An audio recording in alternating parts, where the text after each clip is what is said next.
Wherever you go, whatever you do, throw a little at it. Omax, Vest and Briefs. Salem கோட்டை மாரியம்மன் கோவில் ஆடித்திருவிழாவில் எல்லை மீறி நடந்து கொண்ட தாவேக்கவினர் காவல்துறையினரிடம் கடும் வாக்குவாதத்தில் ஈடுபட்டனர். இது குறித்த கூடுதல் தகவல்களை நமது செய்தியாளர் கண்ணனிடம் கேட்கலாம். கண்ணன், சம்பவம் குறித்த முழு விவரம் என்ன?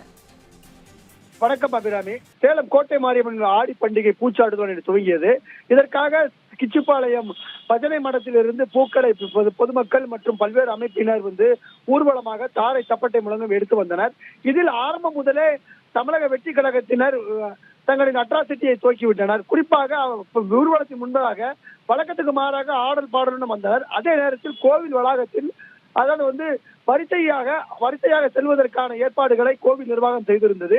ஆங்காங்கே தடுப்புகள் அமைக்கப்பட்டு யாரும் செல்வதை பக்தர்கள் உரிய வரிசையில் நின்று தரிசனம் செய்வதற்கு ஏற்பாடு செய்யப்பட்டிருந்தது. ஆனால் ஊர்வலம் பக்கத்தில் வந்தவுடன் அடுத்த கணமே தமிழக வெற்றி கழகத்தின் நிர்வாகிகள் அதாவது தங்களை சிறப்பு பாதையில் விட வேண்டும் என போலீசாருடன் வாக்குவாதத்தில் ஈடுபட்டனர். அது மட்டுமின்றி கோயில் ஊழியர்களிடம் கடுமையான வாக்குவாதத்தில் ஈடுபட்டனர். இந்த சம்பவங்கள் ஒரு இடத்தில் மட்டுமின்றி பல்வேறு இடங்களில் நடந்தது. இதனால் போலீசார் செய்வது ஐயாவில் திகைத்து நின்றனர். கோவில் ஊழியர்களும் நமக்கு எதுக்கு என்றதை ஒதுக்கி கொண்டனர். இதனால் பல இடங்களில் கூட்ட நெரிசல் ஏற்பட்டு பக்தர்கள் வழிபட முடியாத நிலைதான் காணப்பட்டது.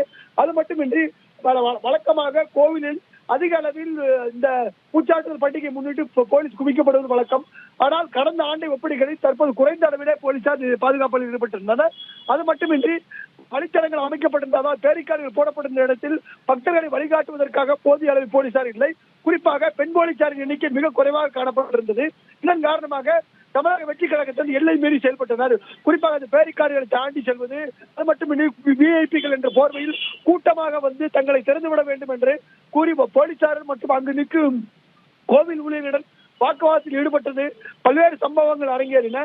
இது பக்தர்கள் மத்தியில் வரவேற்பதாக புகழ் துளிக்க செய்தது. இவர்களின் நடவடிக்கை காரணமாக அதிக அளவில் பக்தர்கள் அம்மனை தரிசனம் செய்ய முடியாத நிலை ஏற்பட்டது. எனவே உடனடியாக மாவட்ட நிர்வாகம் சரி, போக்குவரத்துறை அமைச்சர் விஜய் பார்த்திபனும் தலையிட்டு இன்னும் பண்டிகை ஒரு மாதம் நடைபெறுவதால் பக்தர்கள் எந்தவித சிரமமின்றி தரிசனம் செய்ய கூடுதலான போலீஸ் பாதுகாப்பை போட வேண்டும். அதே நேரத்தில் தமிழக வெற்றி கழகத்தில் அட்ராசிட்டியில் ஈடுபடுவதை தவிர்க்க வேண்டும் என கோரிக்கை விடுத்தனர். குறிப்பாக இன்று பூச்சாட்டுதல் பாரம்பரிய முறைப்படி நடத்தப்பட வேண்டும். பூஜாரிகள் முதலில் பூக்களை தூவி அதற்கு பின்னர் நடத்த வேண்டும். பூச்சாட்டுதல் துவங்கும். ஆனால் தமிழக வெற்றி கழகத்தில் குறுக்கிட்டு தாங்களாக முன்வந்து அம்மன் சிலையில் பூக்களை தூவி பூச்சாட்டுதல் துவக்கி வைத்த சம்பவம் பக்தர்கள் மத்தியில் கடும் அதிர்ச்சியை ஏற்படுத்தியுள்ளது. அபிராமி, விரிவான தகவல்களை வழங்கியமைக்கு நன்றி கண்ணன்.